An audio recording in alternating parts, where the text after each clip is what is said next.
이사야 13장부터 오늘 본문인 23장까지는 유다를 비롯한 10개의 이방 나라가 심판을 받게 될 것이라고 예고를 하고 있습니다. 그 중에 어제 본문에서는 하나님의 택한 백성인 유다조차도 멸망을 당하게 될 것이라고 예언을 했습니다. 비록 하나님의 택한 백성이라고 하더라도 두렵고 떨림으로 구원을 이루어야 하는 이유는 지금은 세상 연락에 빠질 때가 아니기 때문이고, 또 회개를 거부하는 자에게는 소망이 없기 때문이라고 했습니다. 그리고 하나님의 심판이 집행될 때는 아무도 거부할 수 없기 때문에 우리는 항상 두렵고 떨림으로 구원을 이루어야 한다고 했습니다. 오늘 본문 23장은 10개의 이방 나라 중에서 마지막 나라인 두로에 대한 예언을 하고 있습니다. 1절부터 14절까지는 두로의 멸망을 말하고 있고, 15절부터 마지막 18절까지는 망한 두로가 70년 후에 다시 회복이 되어서 그들의 재물로 하나님의 백성을 유익하게 할 것이라는 것을 말씀하고 있습니다. 두로는 무역을 인하여서 재물을 많이 모았지만 그 재물이 두로의 멸망을 막아주지 못했다는 것을 알 수가 있습니다. 그러므로 우리 인생이 의지해야 할 대상은 재물이 아니라 하나님이라는 것을 잊어서는 안 되겠습니다. 그래서 오늘은 재물을 의지하지 말라는 제목으로 말씀을 살펴보겠습니다. 첫째로, 재물은 사람을 구원할 수가 없습니다. 1절 말씀입니다. 이것은 두로를 두고 하신 엄한 경고의 말씀이다. 다시스의 베드라, 너희는 슬피 울으라. 두로가 파멸되었으니 들어갈 집도 없고 닻을 내릴 항구도 없다. 키프로스에서 너희가 이 소식을 들었다. 두로는 지중해 연안의 국가입니다. 일부는 육지에 있고 일부는 섬으로 이루어진 국가입니다. 그 중심은 육지가 아니라 섬입니다. 육지와 두로 사이에 물살이 제법 아주 거세기 때문에 두로 섬으로 접근을 하기가 쉽지는 않습니다. 그래서 두로 섬은 그 자체가 천혜의 요새였습니다. 그래서 오랫동안 외부의 침략을 받지 않고 안정적으로 발전을 했습니다. 그리고 섬나라의 특징을 살려서 항해술이 발달해서 해상무역을 독점했던 것이죠. 그래서 많은 부를 축적할 수가 있었습니다. 1절에 나오는 다시스나 키프로스도 역시 두로가 불을 통하여서 이루어 놓은 식민지였습니다. 그러나 이러한 천혜의 자연 요새이며 또 많은 불을 쌓았지만 심판의 메시지가 오늘 본문에서 전해지고 있습니다. 방금 읽은 본문 1절에서는 두로가 파멸되었다고 말하고 있습니다.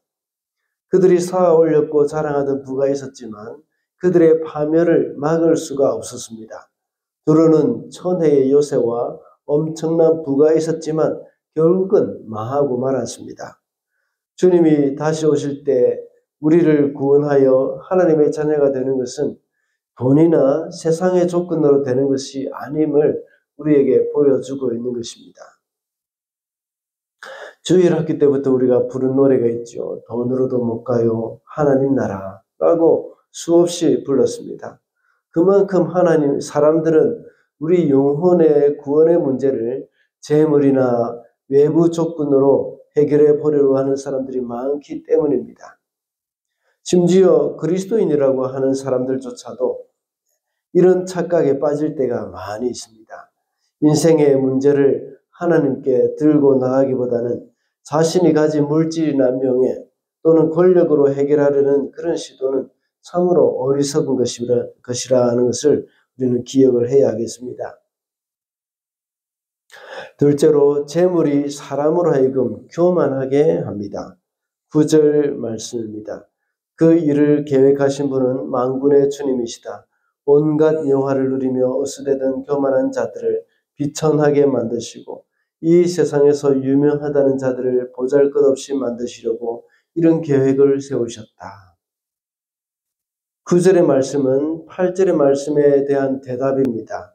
8절에서는 두로의 멸망에 대한 계획을 누가 세웠느냐 하는 질문을 하고 있습니다. 그래서 9절에서는 그 일을 계획하신 분은 만군의 주님이시다라고 말씀을 하고 있는 것입니다. 주님이 온갖 영화를 누리고 교만한 자들을 비천하게 만드시기 위해서 이런 계획을 세우셨다고 말을 합니다. 이렇게 9절 말씀에서는 두로가 자신이 가지고 있는 그 재물로 인해서 교만해져서 이런 계획을 세웠다는 것을 말을 하고 있습니다. 그리고 1절에 나눈 다시스나 또 키프르스는 지중해 연안에 두로가 건설한 식민지였다고 했습니다. 이런 것들은 자신들의 자랑거리였습니다. 이렇게 두로는 자신이 이룩한 부와 영광에 도취되어서 잔뜩 교만해져 있었던 것입니다. 우리 인간은 모두가 죄성을 가지고 있기 때문에 자신이 강하다고 생각하면 쉽게 교만해집니다. 재물이 많은 사람들은 재물의 힘을 알고 있습니다.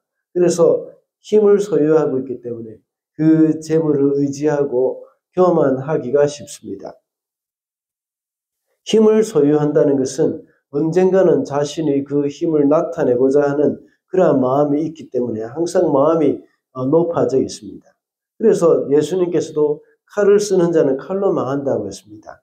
칼을 가지고 있다는 그 힘, 칼이라는 것은 힘을 나타내는 것이지 않습니까?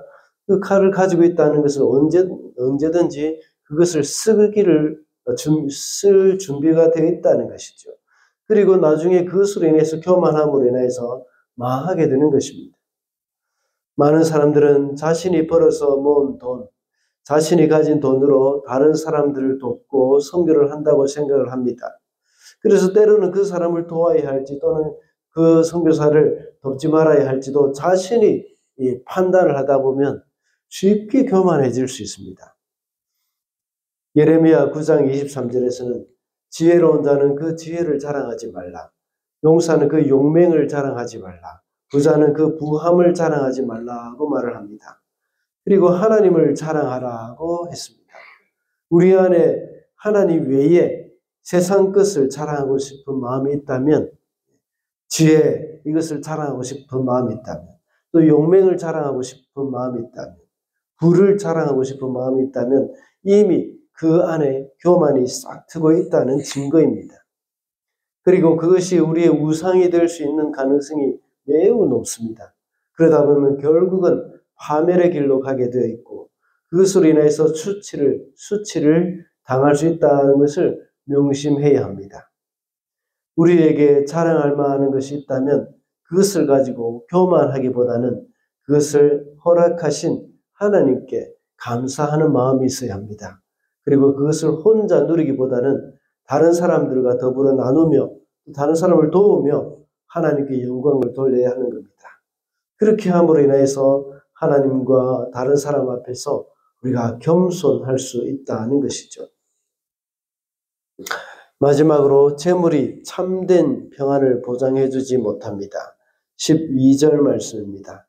그래서 주님께서 이렇게 말씀하셨다. 처녀 딸 시도나 너는 망했다.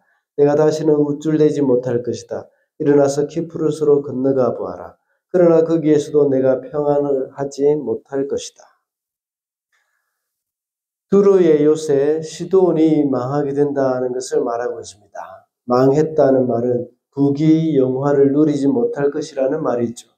시돈은 아수르의 침략에 의해서 함락되었기 때문에 시돈 거민들은 생명을 부지하기 위해서 키프루스로 도망할 것인데 거기서도 역시 평안하지 못할 것이라고 말을 합니다. 평안을 찾아서 키프루스로 도망을 했지만 그게도 역시 아수르의 손에서 벗어날 수 있는 것이 아니기 때문입니다.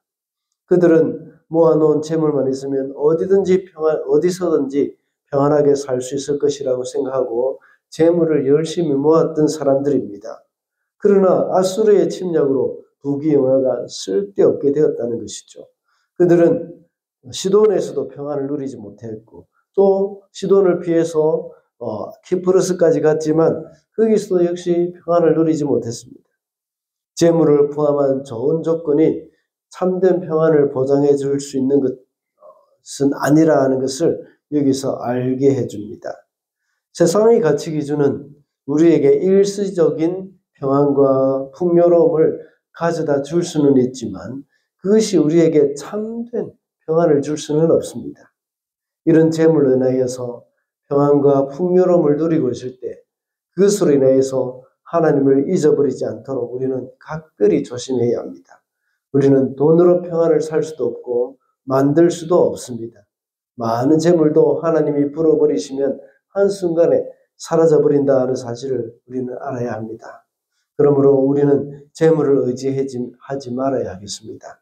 재물은 우리에게 참된 평안을 줄 수 없고 참된 평안은 오직 하나님과의 관계에서만 오게 된다는 사실을 우리는 명심해야 하겠습니다. 말씀을 맺겠습니다. 오늘은 재물을 의지하지 말라는 제목으로 말씀을 살펴봤습니다.